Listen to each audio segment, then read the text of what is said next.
Universitas Riau yang dalam kesempatan ini berhalangan hadir dan diwakili oleh Ibu Dr. Desi Artina SHMH selaku Wakil Dekan 2 Fakultas Hukum Universitas Riau. Selamat datang Ibu. Yang terhormat Bapak Habibur Rahman SHMH selaku Kepala Urusan Umum dan Hubungan Masyarakat Lapas 2A Pekanbaru sekaligus pemateri dalam praktisi mengajar pada pagi hari ini. Selamat datang Bapak. Yang terhormat Habib ya saya, Habibur Rahman, saya ingatnya Habib ya dari kelas 2 Pekanbaru. Lapas ya Pak ya, Lapas kelas 2 Pekanbaru, dan juga Bapak Dr. David ya sebagai Ketua Bakat Fakultas Hukum Universitas Riau, dan rekan-rekan mahasiswa yang saya banggakan. Dan alhamdulillah pada pagi hari ini saya ini reuni dengan kakak kelas saya. Assalamualaikum warahmatullahi wabarakatuh.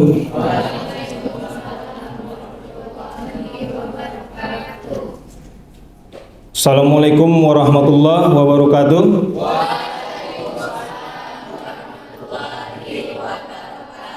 Wah, baru semangat kan?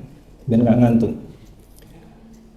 Salam sejahtera bagi kita semua yang terhormat, PLT Dekan yang sudah meninggalkan tempat, atau dalam hal ini diwakili oleh Ibu Desi Artina,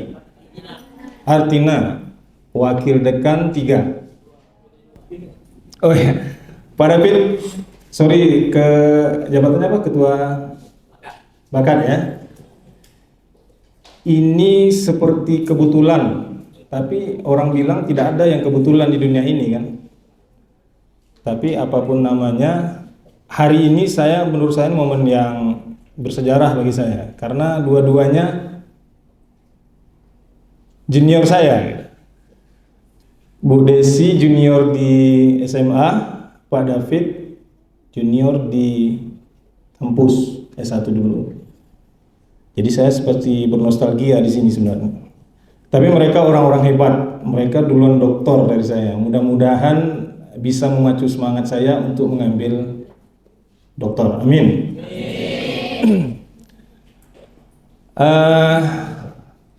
Kabarnya gimana nih? Sehat semua ya? Saya boleh berdiri ya? Mohon izin Pak David, ini mahasiswa semester berapa nih pada umumnya?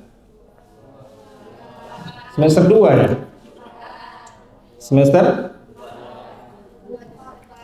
Ada 2, ada 4, 6, 8, bonus. Yang udah bonus yang mana? Oh, usah, nanti ketahuan sama dosennya ya. Izinkan saya untuk lebih tepatnya mungkin sharing ya, bercerita. Karena kalau saya teori, saya pikir sudah cukup lengkap lah ya diajarkan oleh Pak David dan dosen-dosen yang lain. Terutama mungkin mata kuliah hukum penitensier ya, tentang pemidanaan. Nah, di sini saya mungkin tidak akan berbicara bagaimana teori pemidanaan, teori pokok, teori pidana pokok, pidana tambahan. Saya pikir itu adik-adik sudah menerima itu dari dosen Pak David ya barangkali ya. Kebetulan karena memang saya bekerja di lapas ya, kebetulan lagi ya, tidak ada yang kebetulan sebenarnya. Jadi saya lebih tepatnya mau sharing knowledge. Saya kebetulan bekerja di salah satu unsur sistem peradilan pidana. Kalau boleh review sedikit, unsur-unsur sistem peradilan pidana itu apa saja? Ini pidana semua ya? Tidak?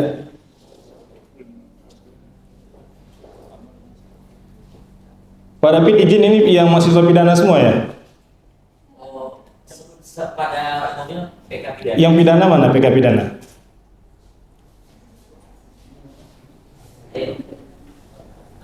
Ada ya? Oh, yang semester 2 sama semester 4 itu belum PK. Oh, belum PK ya? Nah, yang udah PK berarti semester 6. Mohon izin, yang unsur sistem peradilan pidana itu di mata kuliah semester berapa ya?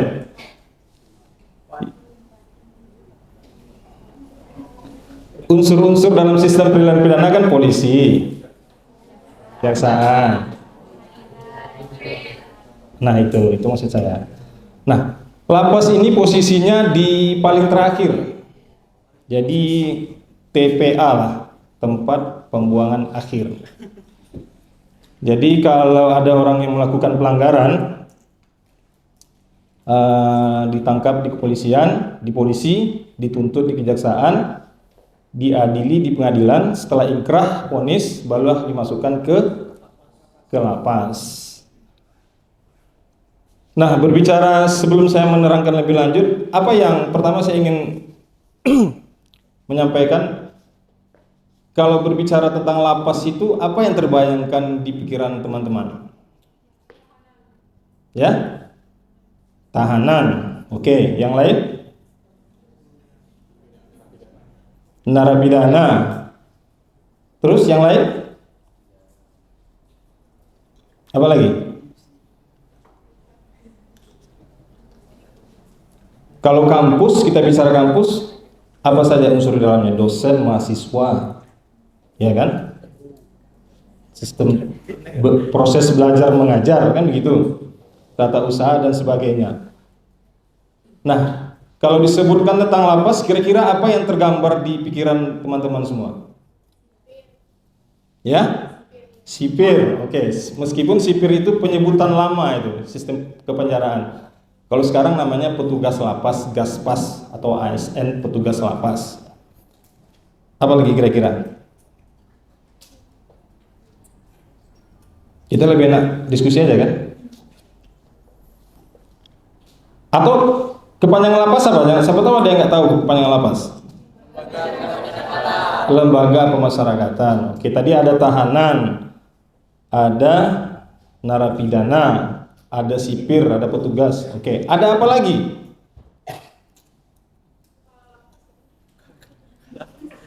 Kepala lapas, oke. Petugasnya ya itu include di situ lah, mencakup semuanya. Apa lagi?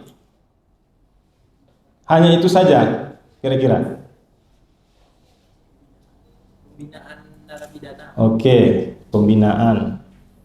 Pembinaan itu bisa juga diartikan kalau di kampus ini seperti proses belajar mengajar, ya.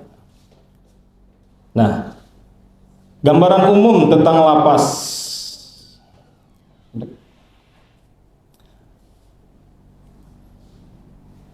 Naik dulu deh.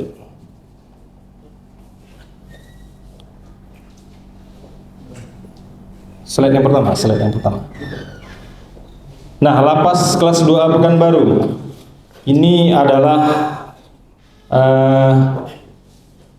foto dari kalapasnya. Namanya Pak Sabto Winarno, BCIP, SHMH. Next. Nah, lapas sendiri itu berada di bawah Kementerian Hukum Republik Indonesia. Kementerian Hukum dan HAM Republik Indonesia. Salah satu kementerian yang besar di Indonesia karena mempunyai 11 unit eselon 1. Di dalamnya termasuk lapas, namanya Direktorat Jenderal Pemasyarakatan. Rumah besarnya ini rumah besarnya. Nah, ini kantornya di pusat. Kementerian Hukum dan HAM RI, Direktorat Jenderal Pemasyarakatan. Adalah kementerian dalam pemerintah Indonesia yang membinangi urusan hukum dan hak asasi manusia. Terdapat 11 unit eselon 1, salah satunya adalah Direktorat Jenderal Pemasyarakatan yang menaungi lapas dan rutan. Ya, next. Nah, tadi ada yang menjawab tahanan dan narapidana. Ya kan? Tadi ada yang menjawab di dalam lapas itu ada tahanan, ada narapidana ya. Apa perbedaannya lapas, perbedaan narapidana dan tahanan? Coba siapa yang bisa jawab? Anak pidana nih khususnya. Yang jawab tahanan tadi siapa? Ada yang di belakang ya? Yang jawab tahanan.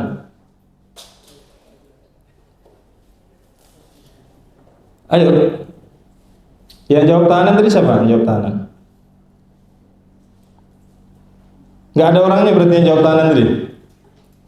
Nggak apa-apa, kita diskusi aja.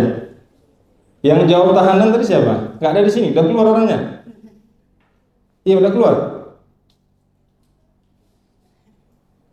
Loh kok pada ketakutan nih? Saya nggak akan suruh push up kalian.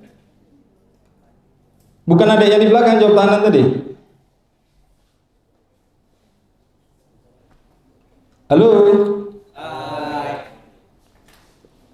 Lah, kok diam aja? Yang jawab tahanan tadi siapa? Yang jawab tahanan dulu, itu siapa? Yang menjawab tadi di dalam lapas itu ada tahanan. Siapa tadi yang jawab? Oke, yang jawab narapidana tadi siapa? Yang jawab narapidana? Ya, jawab narapidana. Nah, apa perbedaan narapidana dan tahanan? Coba kamu jawab dulu. Narapidana itu terpidana yang menjalani pidana di lapas. Ya.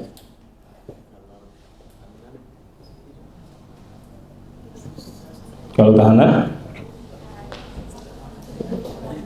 Kalau prosesnya tahanan dulu atau narapidana dulu? Oke. Berarti tahanan sebelum putusan.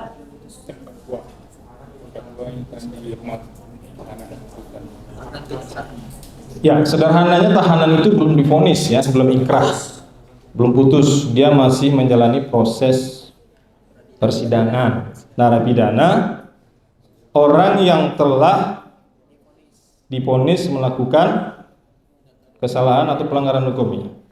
Coba next. Nah, kaitannya dengan ini, menurut Peraturan Menteri Hukum dan HAM nomor 33 tahun 2015, lembaga pemasyarakatan, lapas adalah tempat untuk melaksanakan pembinaan narapidana dan anak didik pemasyarakatan. Kita menyebutnya lebih sering kita menyebutnya narapidana ini warga binaan pemasyarakatan. Kalau di KUHP kan narapidana ya. Kalau di kita menyebutnya warga binaan pemasyarakatan atau WBP. Itu adalah lapas atau lembaga pemasyarakatan. Nah, sementara rumah tahanan negara, rutan adalah tempat tersangka atau terdakwa ditahan selama proses penyidikan, penuntutan, dan pemeriksaan di sidang pengadilan. Nah, berarti tadi jawabannya kalau di lapas itu ada tahanan. Kalau menurut pengertian ini tepat atau tidak? Tepat ya. Jadi rutan itu sebenarnya tempat untuk tahanan, orang yang belum divonis atau yang sedang proses penyidikan, dia belum divonis. Sementara lapas adalah tempat orang yang sudah divonis. Itu konsepnya, teorinya seperti itu. Tapi dalam pelaksanaannya itu tidak 100% diterapkan. Karena apa? Nah, alasannya adalah karena faktor overcrowded, overkapasitas. Idealnya rutan itu adalah tempat tahanan. Lapas tempat narapidana atau warga binaan. Tapi karena kondisi seluruh Indonesia seperti itu, maka itu tidak bisa dijalankan pure 100%. Seperti di Pekanbaru yang di Kulim, Salangbungku itu rutan. Itu juga banyak isinya narapidana karena kondisi tadi kan overkapasitas kan. Next. Nah, next. Nah, itu tadi sudah disebutkan. Oke, lanjut. Nah, ini dia. Setiap provinsi memiliki kantor wilayah yang merupakan instansi vertikal Kementerian Hukum dan HAM RI. Jadi setiap provinsi itu punya kantor wilayah sebagai induk dari satker lapas-lapas di setiap daerah kabupaten. Nah, untuk di Riau sendiri kita ada berjumlah sekitar 16 Satker, Satuan Kerja atau Unit Pelaksana Teknis UPT, Lapas Pekanbaru, Lapas Perempuan, Lapas Bangkinang, Lapas Bengkalis, Tembilahan, Bagan Siapi Api, Narkotika Rumbai, LPKA kelas 2 Pekanbaru. LPKA ini singkatan dari Lembaga Pembinaan Khusus Anak. Lembaga Pembinaan Khusus Anak. Kemudian Lapas Pasir, Lapas Talu Kuantan, Selat Panjang, Rutan Pekanbaru, Rutan Dumai, Siak Sri Indrapura, Rutan Rengat, dan Lapas Terbuka Rumbai. Itu di bawah satu kantor wilayah yang kalau posisinya di Jalan Sudirman, di sebelah kantor agama Kemenak, Simpang Kartini Sudirman. Nah, itulah kantor wilayah yang ada di tiap-tiap provinsi. Kalau di Provinsi Riau, di Jalan Sudirman, di Simpang Kartini Sudirman. Lanjut.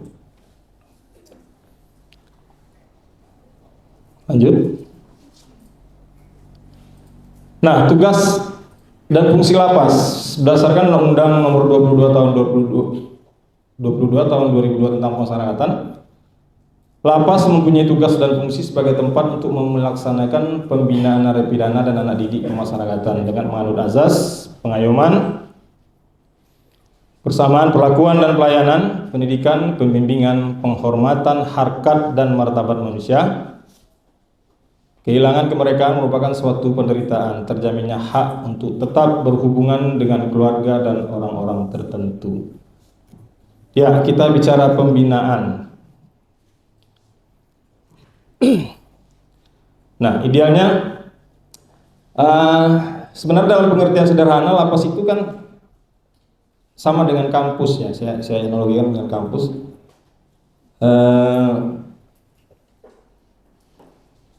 Ada proses belajar mengajar kan, pembinaan. Cuman bedanya orang di lapas itu dia tidak dengan kemauannya masuk ke sana. Kalau kampus kan adik-adik ini memang dengan kesadaran penuh kan, ingin belajar, ingin mendapatkan ilmu, mendapatkan gelar, mendapatkan subsidi orang tua misalnya kan. Kalau sini mungkin enggak ya. Enggak ya? Nggak salah lagi kan? Ya, apapun tujuannya. Nah, sama seperti lapas. Lapas juga seperti itu, cuman tugas lapas sedikit lebih berat, tapi mulia, ya kan? Artinya mereka yang datangnya sebenarnya tidak diundang mereka itu. Mereka itu datang karena melakukan, ya mungkin kita bahasanya tersesat lah. Karena slogan kita itu untuk pembina pemasyarakatan itu mereka bukan penjahat, mereka hanya tersesat, masih ada waktu untuk bertobat. Nah, tentu saja tugas pendidik atau pembina di lapas itu tidak ringan, karena berbagai macam latar belakang, karakter yang ada di situ itu yang harus kita bentuk dan kita bina. Belum lagi perilaku residif yang itu kan, pengulangan tindak pidana itu. Nah, itu yang harus kita bina. Lanjut. Nah, kondisi kita ada kondisi ideal dan tidak ideal. Nah, kondisi idealnya adalah khusus lapas kelas 2 Pekanbaru itu kapasitasnya 771 jiwa. Itu kapasitas kondisi idealnya. Hari ini dihuni 1.377 jiwa.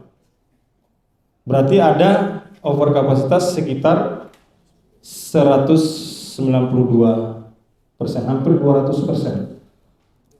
Nah, kondisi ini terjadi di seluruh lapas dan rutan di Indonesia. Jadi kondisi yang tidak ideal dituntut untuk melakukan yang ideal. Begitulah kira-kira. Hampir seluruh lapas di Indonesia itu kondisinya over kapasitas. Ini tentu saja akan berpengaruh pada proses pembinaan. Karena pembinaan itu bisa jalan kalau unsur keamanannya terpenuhi. Kalian bisa bayangkan satu kamar itu yang harus dihuni misalnya 20 orang, itu dihuni 50 atau 60 orang. Untuk napas saja, bagi yang punya riwayat ISPA itu kan tidak bisa berdesak-desakan kan. Makanya ada yang meninggal itu ya, salah satunya itu. Untuk nafas saja mereka tidak bisa. Nah ini memang kendala, ya ini memang klasik, memang dari dulu permasalahannya memang ini ya, tapi kenyataannya memang seperti itu. Nah kondisi seperti ini, 65% sampai 70% itu dihuni oleh kasus narkoba seluruh Indonesia. 65 sampai 70%. Pertanyaannya, lapas itu bisa nggak menolak yang masuk ke dalam dengan alasan sudah penuh,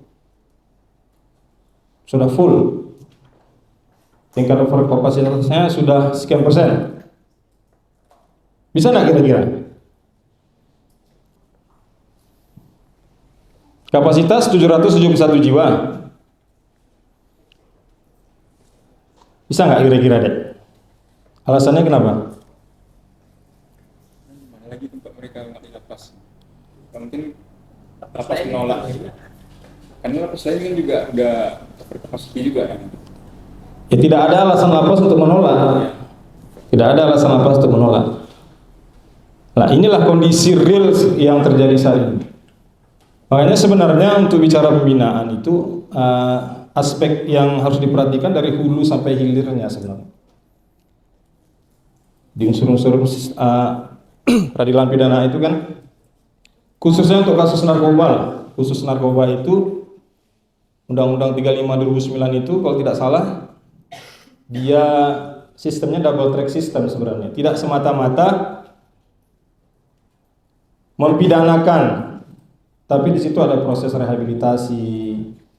Ya, kalau itu dimaksimalkan sebenarnya mungkin tidak terjadi penumpukan dalam jumlah yang fantastis ini. Jadi kaitannya memang itu tadi lapas ya, apa yang sudah diputuskan oleh pengadilan sekian tahun, si A divonis bersalah sekian tahun, dipindahkan ke lapas B. Ya lapas tidak bisa menolak. Berarti artinya yang harus dibenahi apa? Hulunya apa hilirnya?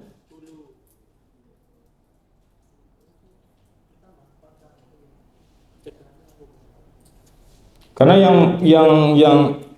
yang signifikan ini kan kasus narkoba. Nah, hulunya sebenarnya harus dibenahi.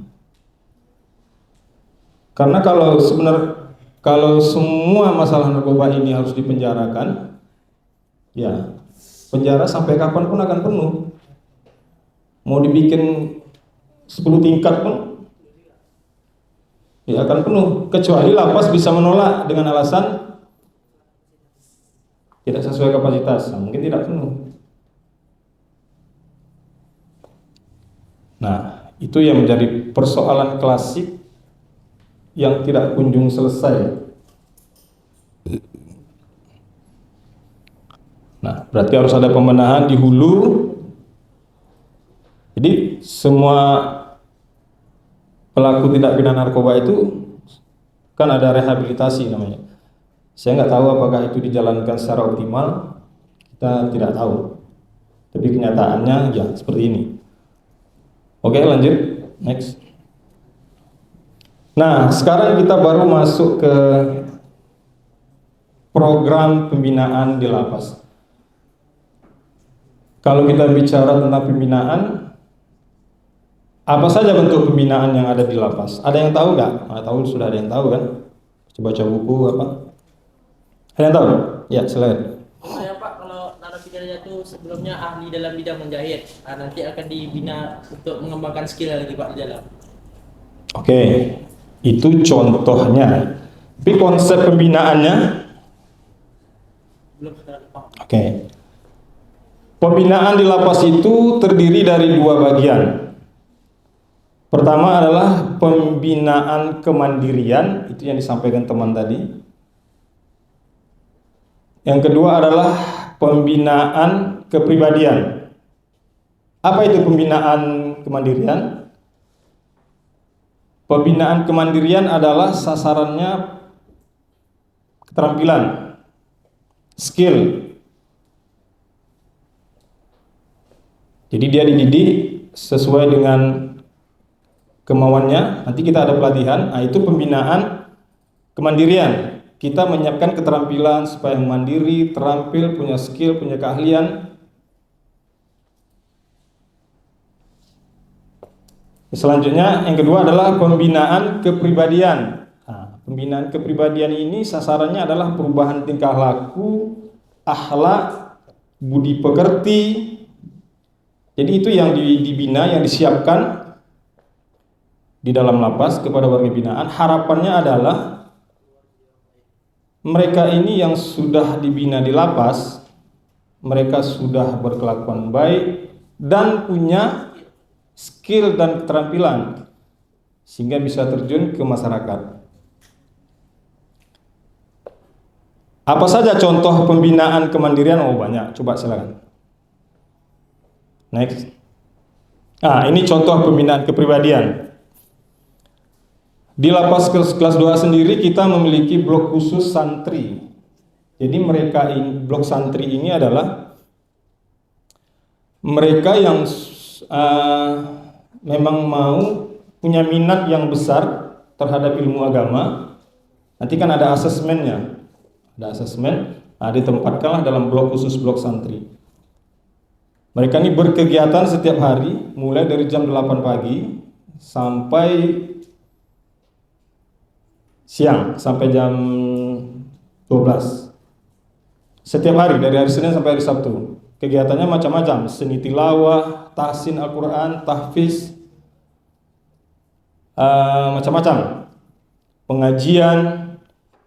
Nah, kita bekerja sama dengan pihak ketiga, pihak dari Kemenak yang mendatangkan tenaga pengajar.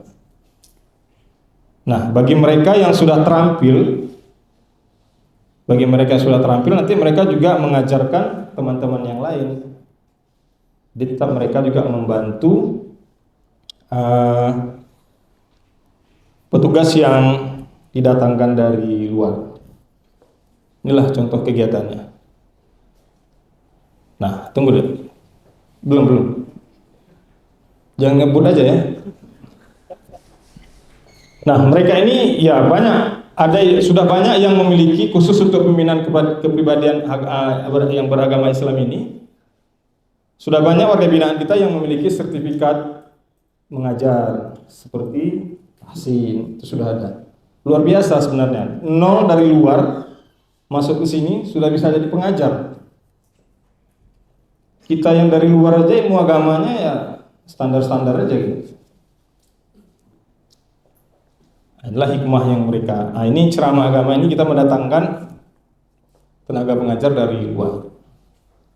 Inilah kegiatan-kegiatan pengajian rutin dari hari Senin sampai dengan hari Sabtu, full kegiatan. Lanjut. Ini khusus untuk umat Kristiani, kebaktian. Kita juga memiliki gereja di sana untuk teman-teman warga binaan yang menganut agama Kristen, Protestan dan Katolik. Nah, untuk umat Buddha sendiri sekarang viharanya sedang direnovasi, jadi belum kita masukkan ke sini. Jadi ada tempat ibadah di dalam itu, semuanya ada. Oke, lanjut. Nah, ini contoh pembinaan kemandirian. Ini pembuatan roti. Nama rotinya roti Kaina. Kaina ini singkatan dari karya narapidana. Ya. Roti ini sudah diproduksi masif. Sudah, kalau yang mau pesan boleh pesan ke sini. Kita juga sudah keluar kota juga menyuplai roti ini, higienis dan ada halal pasti. Apa? Depoknya dari Depok. Nah, jadi untuk ada yang kegiatan-kegiatan di luar, teman-teman kita atau orang lain yang pesan bisa pesan di sini. Sekalian promosi saya. Kemudian barbershop sekarang sudah lebih bagus dari ini, tempatnya sudah kita renovasi. Ini mereka ini adalah yang sebelumnya mendapatkan pelatihan membuat roti, sudah terampil dan sudah bersertifikat ini. Sudah bersertifikat. Sertifikatnya ada ditempelkan di dinding sebelah sini, cuma nggak dipoto. Nah, mereka kalau bebas, perusahaan roti patut mempertimbangkan mereka ini. Karena sudah ada sertifikat kan, jadi sudah ada pengakuan. Begitu juga dengan barbershop. Kalau mau coba silakan, kalau mau sekali-sekali jalan-jalan ke sana nggak apa-apa. Mau coba roti, mau pangkas, barbershop ada. Nggak apa-apa, masuk nggak bayar. Ya, next. Nah, ini barista, ini coffee shop. Kita juga melatih teman-teman warga binaan ini dalam hal pembuatan minuman yang barista itu, ya, seperti yang di luar sekarang itu kan, coffee shop. Nah, ini nongkrong, santai nongkrong. Kita siap olahraga, biasanya nongkrong juga di sini. Ada baristanya di sini. Sebelumnya mereka menerima pelatihan juga, bersertifikat. Setelah terampil, baru praktek. Nah, di sebelahnya ada peternakan ayam petelur. Kita juga memproduksi ayam petelur dan ayam daging. Next. Nah, ini sayuran hidroponik, tanaman hidroponik.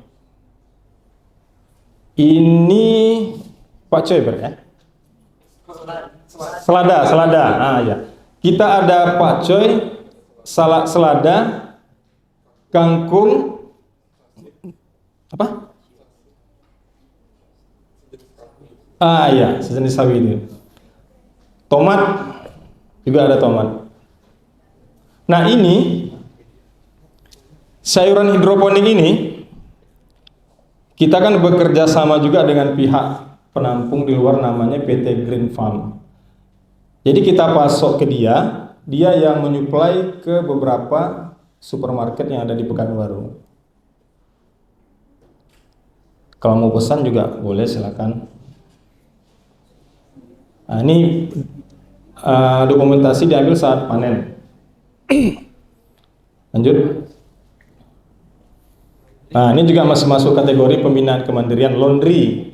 Sama, warga binaan yang dipekerjakan di sini adalah mereka yang sudah terampil, sudah menerima pelatihan laundry. Laundry kita. Bengkel kerja juga ada. Jadi pembuatan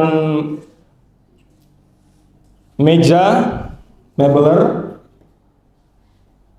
pembuatan apa namanya, rak-rak bunga yang banyak macam model itu kan, nah itu juga kita produksi. Lanjut. Nah, ini contohnya. Ini konsumen dari luar yang memesan. Nah, ini mak-mak nih, cewek ini udah matanya udah mana yang bagus kayaknya. Yang suka bunga kan biasanya kan perempuan kan, cowok juga kayak suka bunga. Nih, pembuatan meja dan kursi ini tahu nggak dari apa nih kira-kira? Dari drum bekas. Itulah yang hasil karya warga binaan yang sudah terampil, yang sudah dididik. Lanjut. Ini budidaya penetasan bibit ayam kampung. Ini bebek. Sama juga diproduksi di dalam dan bisa dipesan bagi yang berminat. Lanjut. Nah, ini saung. Saung di bawahnya ikan lele dan gurami. Ada beberapa kolam. Jadi ini kita pun petugas sering nyantai di sini. Nanti sekali sebulan kita makan bareng teman-teman warga binaan itu, masak sama-sama makan di sini. Jadi benar-benar seperti keluarga gitu kita buat. Di tempat kita ya anggap rekreasi lah. Dan budidaya lele, ikan lele dan gurami. Nah, ini pembuatan jas hujan. Apalagi sekarang musim hujan kan. Nah, juga sama warga binaan yang telah menerima pelatihan yang sudah terampil juga diproduksi keluar. Lanjut. Nah, ini cabai. Pasca panen pembibitan lagi nih. Cabai nih, ya. Nah, itulah lahan. Jadi di belakang lapas itu lahan perkebunan. Di belakang sana itu masih ada lagi. Nah, ini salah satu kegiatan proses pasca panen kan, penanaman bibit kembali. Ini peternakan ayam. Lanjut. Pelatihan kemandirian, lanjut. Nah, ini proses belajarnya.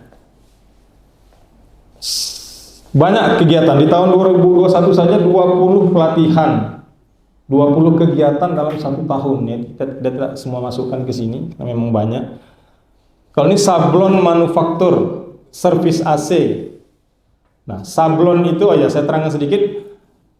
Untuk program kemandirian ini ada terbagi lagi ke dalam 3 jenis. Pertama, manufaktur. Manufaktur itu mengolah barang mentah ke barang jadi. Contohnya meja jadi kayu, jadi kursi. Barang mentah yang diolah ke barang jadi. Itu namanya kegiatan manufaktur. Kalau servis AC tadi, AC ini masuk ke dalam kategori kegiatan jasa, sama dengan barbershop tadi. Itu jasa. Nah, ini pelatihan ini. Sablon dan servis AC. Nah, ini contoh pelatihan. Nah, setelah mereka mengikuti pelatihan ini mendapatkan sertifikat terampil, baru mereka dipekerjakan. Lanjut. Nah, ini pelatihan kader kesehatan. Nah, karena memang kasus narkoba itu dominan di lapas, sehingga memang kementerian kita khususnya Direktorat Jenderal Pemasyarakatan itu menggalakkan program rehabilitasi lebih spesifik untuk warga binaan kasus narkoba. Memang secara umum fungsi pemulihan itu, rehabilitasi itu memang secara umum memang sudah menjadi tugas lapas, pemulihan kesatuan hidup dan penghidupan tadi kan. Tapi lebih spesifik lagi, program rehabilitasi ini dikhususkan kepada warga binaan yang kasus narkoba. Ini kegiatannya biasanya berjalan selama 6 bulan, nanti dievaluasi kembali. Misalnya dari Januari sampai Juni. Nah, jadi ini juga ada blok khusus warga binaan rehab yang mengikuti program rehabilitasi. Inilah kegiatan-kegiatannya. Kita juga mendatangkan konselor dari berbagai pihak, dari tim medis dari Rumah Sakit Jiwa ada, dari Asosiasi Konselor Indonesia juga ada. Itu semua teman-teman pihak ketiga yang ikut membantu kita dalam proses pembinaan, terutama proses rehabilitasi untuk narapidana atau warga binaan kasus narkoba. Rehabilitasi ini juga terbagi 2. Program rehabilitasi ini ada rehabilitasi medis dan ada rehabilitasi sosial. Kalau secara umum rehabilitasi medis ini ada semacam treatment supaya mereka secara perlahan dan bertahap lepas dari ketergantungan dia terhadap narkoba. Teknisnya itu petugas medis lapas yang lebih tahu. Nah, kalau rehabilitasi sosial ini ada peran keluarga di sini. Namanya supporting family. Jadi keluarga, ibu, ayah, suami, istri atau anak, mereka ikut juga membantu memberikan support bahwasanya bisa keluar dari jeratan narkoba tadi. Memang masalah ini memang tidak bisa dibebankan hanya kepada petugas lapas semata.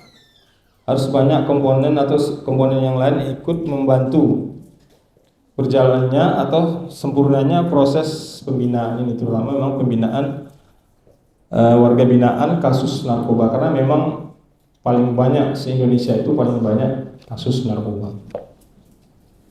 Lanjut. Nah, ini penutupan kegiatannya. Penutupan pelatihan rehabilitasi medis, rehab medis. Lanjut. Nah, ini kegiatan olahraga sehari-hari mereka. Kita pun gabung juga ikut bermain sama mereka. Futsal. Nah, ini petugas dan warga binaan ikut bergabung bersama.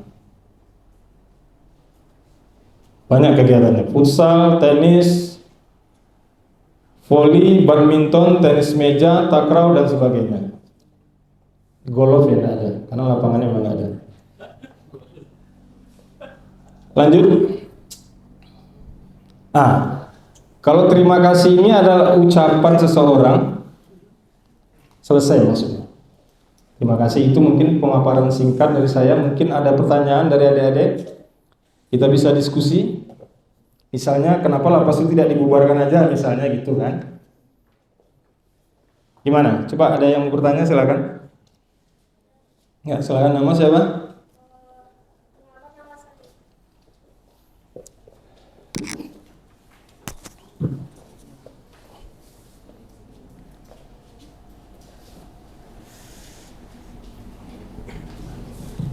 Ya, silakan.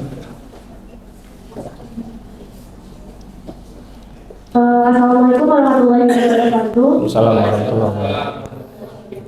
Perkenalkan, nama saya Ratu Najila Zahra. Saya merupakan mahasiswa Fakultas Hukum Universitas Riau dari semester 2. Yang jadi pertanyaan saya ini mungkin seputar dari apa yang telah Bapak jelaskan tadi. Nah, sepengalaman saya menangkap bahwa tadi ada Bapak menyampaikan bahwa hampir di seluruh Indonesia kapasitas di lapas itu over atau memenuhi kapasitas yang lengkap.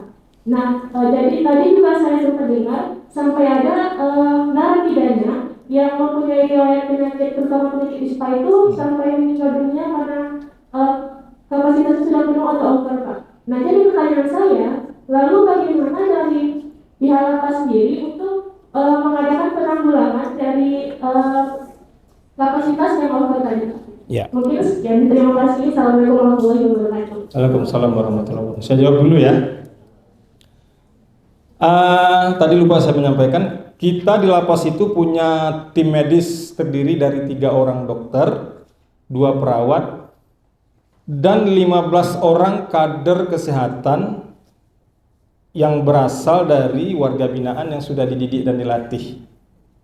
Jadi kader kesehatan ini adalah perpanjangan tangan petugas, khususnya tim medis, dalam mapping ya, atau menginvestigasi siapa temannya yang di dalam yang punya riwayat penyakit, terutama penyakit menular dan sebagainya. Nah, langkah yang diambilkan sebenarnya kita sudah melakukan mapping. Kita ada ruang isolasi namanya. Maksud saya cerita tadi ini itu kondisi terdahulu sebelum dilakukan evaluasi. Kalau sekarang kan sudah berbenah. Nah, tim medis dan kader kesehatan ini bekerja sama mendata siapa-siapa yang punya riwayat penyakit, terutama penyakit sesak napas. Kita ada ruang isolasi namanya. Jadi mereka diisolasilah di sel tertentu, di sel khusus, sembari melakukan perawatan, pengobatan, treatment dan sebagainya sampai mereka sembuh. Nah, kesulitannya yang saya sampaikan tadi itu, ada beberapa warga binaan yang memang dia tidak kurang kooperatif menyampaikan apa keluhan dia, atau dia sendiri tidak berani, atau tidak tahu sama sekali. Kan gitu. Ada yang memang kalau dia secara sadar ketika pendataan oleh tim medis bersama kader kesehatan, ada yang secara sadar dia menyampaikan saya punya ini penyakit bla bla bla. Oke. Ada yang memang dia tidak tahu. Cuman sesak aja, Pak. Enggak tahu, Pak, kalau gini sesak, Bu. Nah, itu faktor kendalanya kadang di situ. Makanya tim medis dan para kader kesehatan ini dia proaktif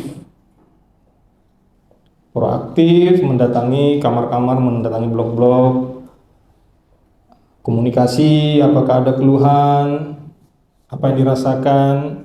Kadang mereka karena awamnya mereka nggak tahu penyakitnya apa. Cuman mungkin tahu gejala. Saya gejalanya ini, Bu, gejalanya ini, Pak. Ya sudah diperiksa, dilakukan pemeriksaan. Kalau masih bisa tertangani oleh tim medis yang ada di lapas, maka cukup dilakukan penanganan di lapas saja. Tapi kalau memerlukan rujukan lebih lanjut, maka kita akan rujuk ke rumah sakit yang ada di luar.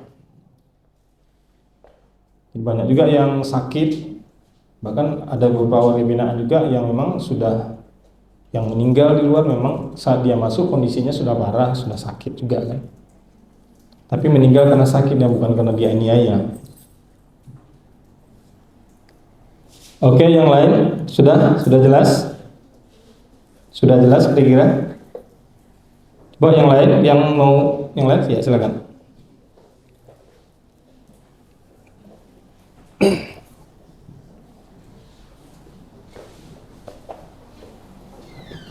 Assalamualaikum warahmatullahi wabarakatuh. Waalaikumsalam warahmatullahi wabarakatuh. Selamat pagi semua, perkenalkan nama saya Umu Hanun dari semester 2. Nah, mungkin ini sekedar pertanyaan karena saya penasaran, Pak. Iya.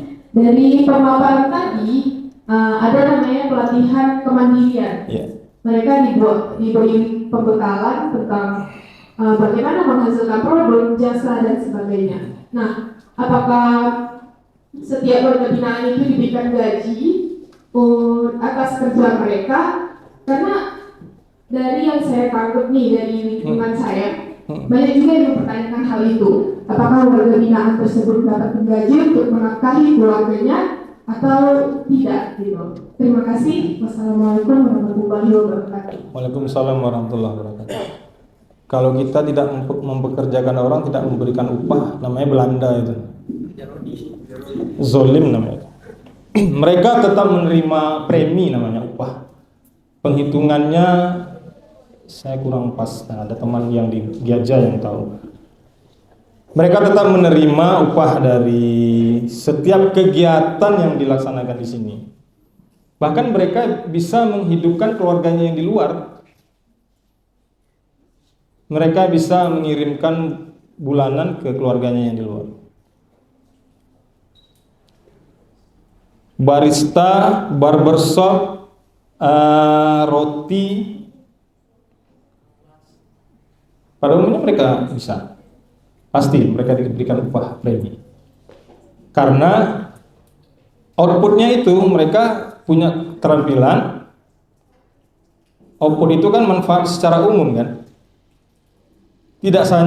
Saat mereka di dalam tidak hanya sudah memiliki bekal keterampilan, tapi mereka mendapatkan upah sebagai jasa dari pekerjaannya. Pasti diberikan. Oke? Yang lain? Ya, silakan.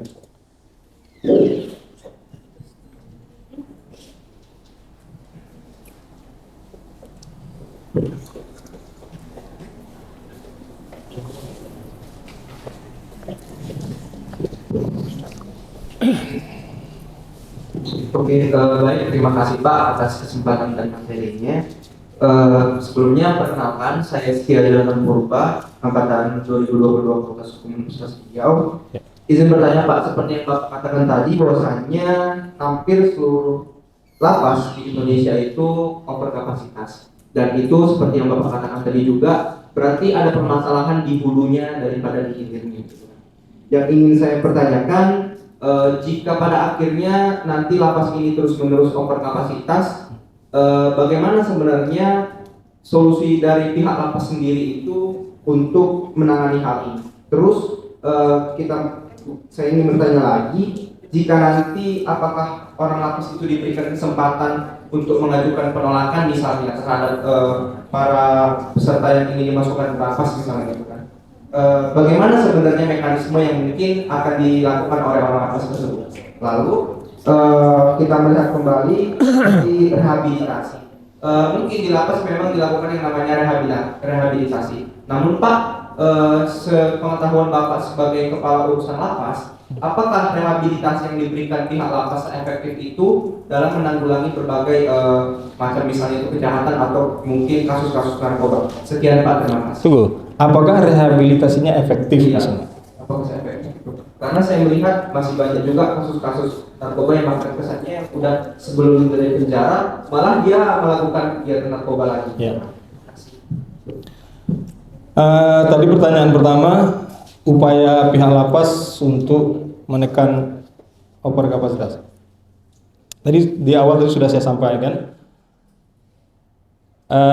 over kapasitas ini kan tidak hanya dibebankan sama lapas, ada perbaikan hulu baru ke hilir kan. Tapi karena pertanyaannya kalau dari lapas sendiri upayanya apa? Ya kita ada namanya program integrasi. Apa saja itu program integrasi? Adalah pemberian pembebasan bersyarat, cuti bersyarat, cuti menjelang bebas dan lain sebagainya. Tentu saja ini diberikan ini adalah hak warga binaan yang diberikan kepada mereka yang telah memenuhi syarat. Salah satunya adalah berkelakuan baik, ya kan? Nanti ada tim khusus yang memberikan penilaian. Kemudian telah menjalani pidana itu lewat setengah ke 2/3. Jadi misalnya hukumannya 3 tahun, 2/3-nya kan 2 tahun, ya kan? Nah, 2 tahun itu dia sudah bisa menerima pembebasan bersyarat. Tapi dengan syarat-syarat tertentu, hak bagi warga binaan, tapi tidak mutlak. Jangan salah. Hak itu bisa dicabut kalau mereka melakukan pelanggaran lagi, meskipun misalnya sudah di luar. Misalnya hukumannya 3 tahun, di 2 tahun dia mendapatkan pembebasan bersyarat, keluarlah dia. Kan dengan keluar dia tuh dia ada kewajiban lapor tiap bulannya sampai sisa pidana murninya selesai. Lapornya ke Bapas namanya. Kalau adik-adik tahu di Panam dekat Riau Pos, Balai Pemasyarakatan namanya. Nah, misalkan selama proses menjalani pembebasan bersyarat itu dia mengulang lagi, hak itu dicabut dan dia masuk kembali. Meskipun pemberian pembebasan bersyarat, remisi itu pun meskipun itu kontroversi juga kan, itu kajiannya tersendiri lagi kan. Tapi kalau pertanyaannya apa upaya pihak lapas, salah satunya itu. Kemudian kalau pembangunan lapas sudah dilakukan, pembangunan masif dulu di zamannya Menteri siapa yang dari Sumbar Menteri? Ketua MK itu, 14 tahun. Nah, itu sudah dilakukan dilakukan pembuatan lapas ya, tapi sekali lagi itu tidak menjawab persoalan juga. Selagi tingkat kriminalitas, tingkat pidana semakin tinggi juga, ya mau dibangun lapas sebanyak apapun ya tetap over kapasitas.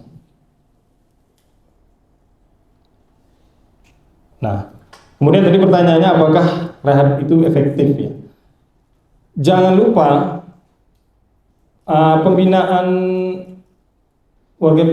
pembinaan yang diberikan kepada warga binaan ini juga tidak semata-mata dibebankan kepada lapas.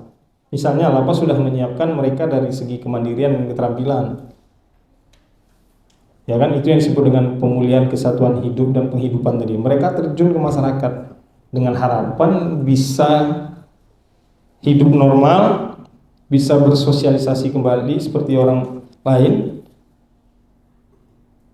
Tapi masyarakat tidak menerima. Masyarakat melabel, mencap. Misalnya, jangan berteman sama si A karena bekas narapidana dan sebagainya. Nah, kalau semakin banyak masyarakat yang memberikan label seperti ini, stigma seperti ini, ya dia akan kembali ke komunitasnya. Makanya dibilang labeling itu kan stigma itu berpengaruh terhadap mereka. Makanya terjadilah salah satu faktor terjadinya residif itu di samping faktor yang lain, yaitu stigma masyarakat. Jadi masyarakat, ya seluruh komponen masyarakatnya harus terlibat. Seluruh elemen masyarakat harus terlibat.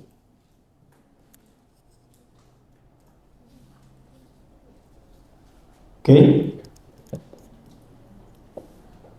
Barangkali ada yang lain? Mana yang dulu nih? Ini dulu ya. Sini dulu ya. Ya, silakan.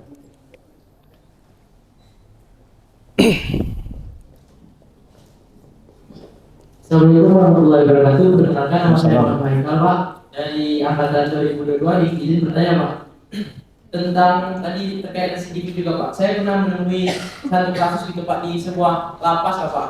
Jadi saya bertanya kepada dia, kenapa mengulanginya lagi tidak pidana itu? Dan dia menjawab di sini, maka nggak perlu mikir. Habis itu pokoknya tinggal tidur, makan tidur, kayak di luar dan terjadi. Jadi gimana, Pak? Kalau itu hukuman itu sudah nggak mempengaruhi terhadap narapidana itu, jadi apa lagi yang harus kita terapkan supaya dia jerah, supaya jadi lebih baik, Pak? Sekian, terima kasih, Pak.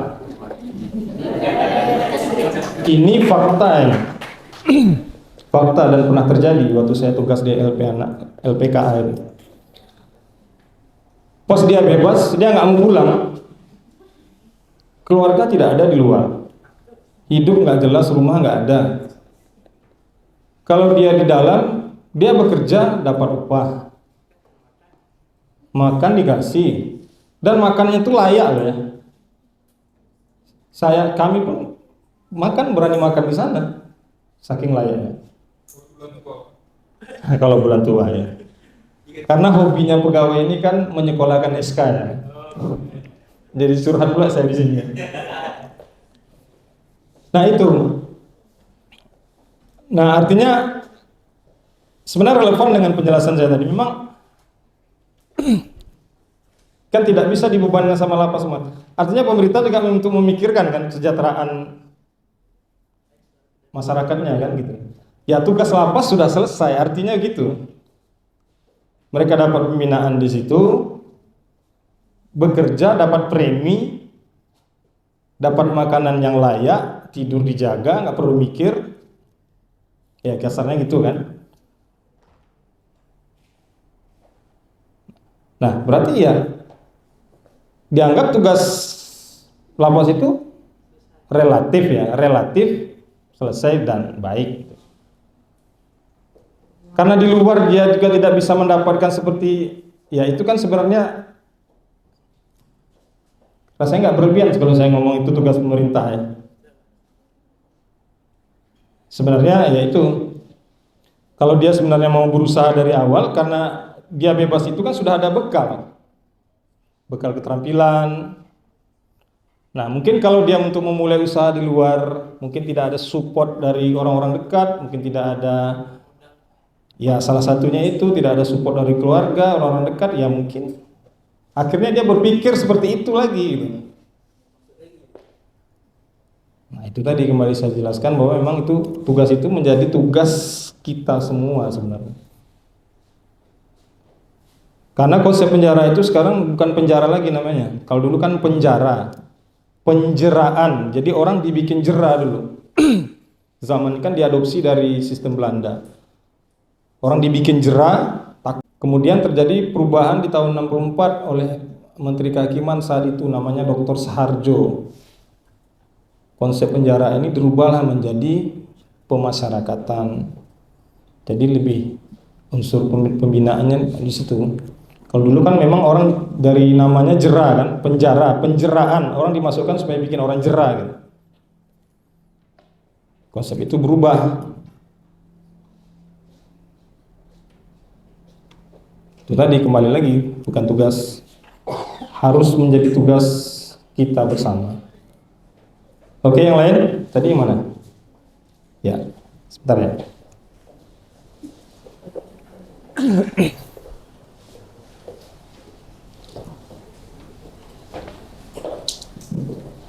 Assalamualaikum warahmatullahi wabarakatuh. Waalaikumsalam warahmatullahi. Perkenalkan saya Kartika, mahasiswa semester 6. Izin pertanyaan ya Pak. Mungkin kita di sini pernah mendengar mengenai narapidana yang kabur dari lapas. Ya. Tadi juga dijelaskan oleh Bapak bahwa di lapas itu melebihi kapasitas, over capacity. Jadi bagaimana para petugas lapas itu mengetahui ada over capacity? Maaf Pak, jadi bagaimana petugas lapas tersebut mengetahui adanya narapidana yang kabur tersebut? Dan apa juga upaya yang dilakukan oleh polisi, khususnya petugas lapas terhadap narapidana yang kabur? Sekian Pak. Ya, terima kasih. Kita ada langkah upaya yang disebut dengan deteksi dini. Deteksi dini itu sebenarnya dari gerbang garda depan sampai ke belakang, meskipun dalam pelaksanaan dan prakteknya ya sering kebobolan karena mereka, terutama narkoba ya, mereka selalu punya 1001 cara untuk memasukkan barang-barang terlarang semuanya yang tidak terduga. Petugas sudah melakukan pemeriksaan, kembali lagi petugas juga bukan malaikat yang sempurna 100%. Kelalaian pasti ada kan. Kadang yang dimasukkan ke tempat-tempat yang tidak wajar, tidak lazim. Ada yang ke dalam dubur. Iya, ada yang ke dalam dubur lagi. Macam-macam. Ada yang ke dalam sendal yang disobek, dilem rapi sekali. Nah, itulah modusnya bermacam-macam. Ada yang dilempar, kalau baca berita kemarin, dilempar dari luar ke dalam. Itu modus. Nah, deteksi dininya itu dari depan ya. Kalau untuk yang lain-lain, untuk mencegah, kita menyebutnya gangguan kamtip, gangguan keamanan dan ketertiban. Contohnya macam-macam, perkelahian, percobaan pelarian, itu masuk kategori gangguan kamtip. Ya. Pertama tentu yang kita lakukan deteksi dini adalah komunikasi kan, pendekatan yang humanis. Makanya teman-teman itu sering apel pagi itu sering menyampaikan ke mereka melakukan pendekatan humanis lah. Tujuannya ya supaya menghindari mereka. Faktor orang tidak nyaman itu kan macam-macam.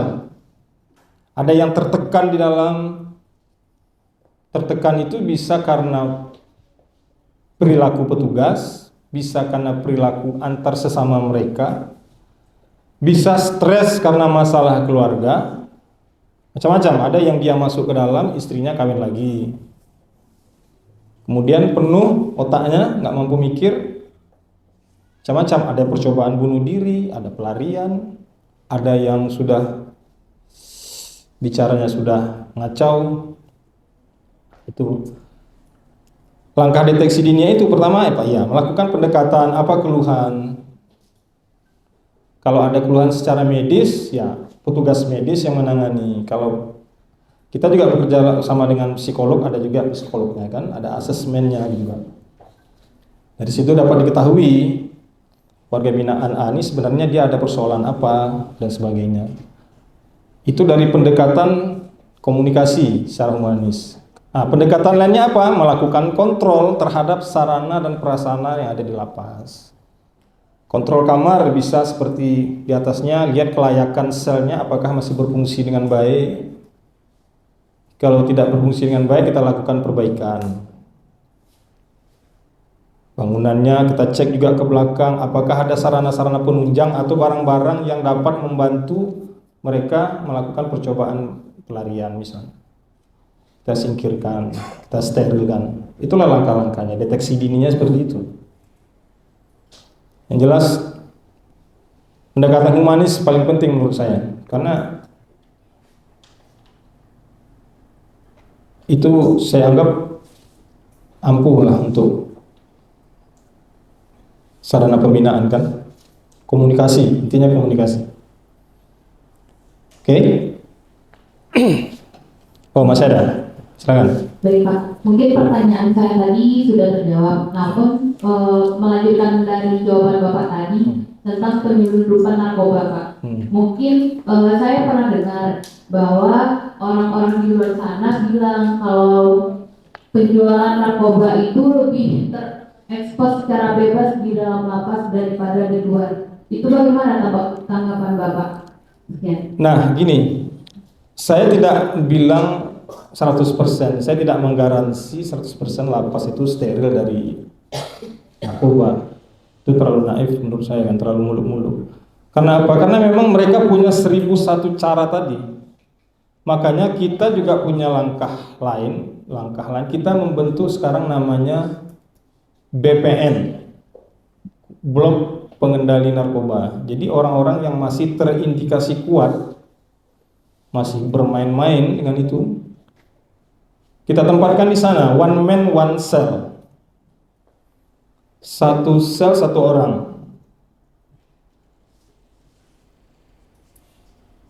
Mereka tetap mendapatkan haknya beribadah tetap, tapi mereka tidak ada kegiatan di luar, hanya senam saja itu masuk. Sudah kita lakukan langkah-langkah seperti itu, tetap kita lakukan. Tapi namanya manusia yang sudah, orang kalau sudah kecanduan berbagai macam cara kan, termasuk juga saya tidak pungkiri, termasuk juga dia bersekutu dengan petugas. Kita tidak tutupi, ada yang seperti itu kan, banyak yang ada yang sampai kena hukuman disiplin, hukuman pidana, akhirnya bajunya lepas, copot.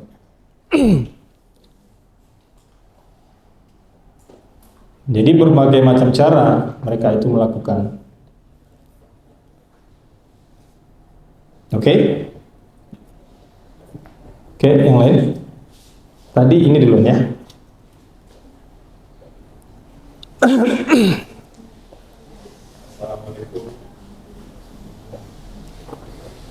Assalamualaikum warahmatullahi wabarakatuh. Waalaikumsalam warahmatullahi wabarakatuh. Perkenalkan, nama saya Mendapat, saya Sangka 22. Izin bertanya Pak, kan tadi sudah dikatakan bahwa ada namanya pembebasan bersyarat Pak. Iya. Nah, di sini saya ingin bertanya, apa saja syarat-syarat yang sangat signifikan gitu Pak, untuk para narapidana ini dapat dibebaskan secara bersyarat, dan apakah bisa dengan membayar denda gitu, dengan membayar denda untuk mendapatkan kebebasan. Baik Pak, terima kasih.